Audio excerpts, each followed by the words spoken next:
Сәлем қыздар, бүгінгі сабағымызда резинка тоқып үйренеміз. Бұл 1-1 және 2-2 деп аталатын резинкаларды тоқимыз.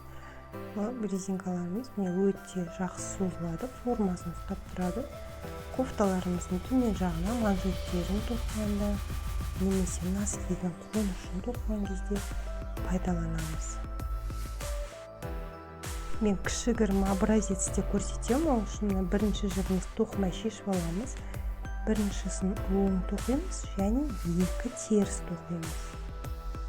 Енді 2 оң тоқимыз, 2 теріс тоқимыз. Солай кезек-кезекпен жалғастыра береміз.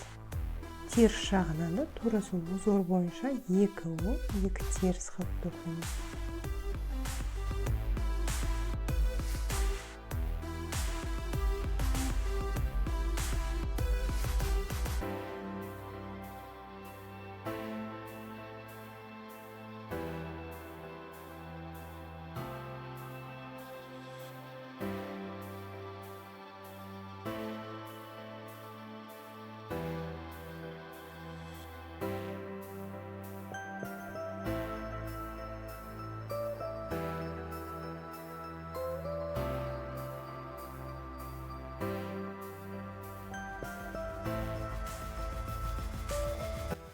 Мінекей мына резинкамызда өте жақсы созылады. 1-1 деп аталады. 1 оң, 1 теріс. Бірінші жібімізді тоқымай шешіп аламыз.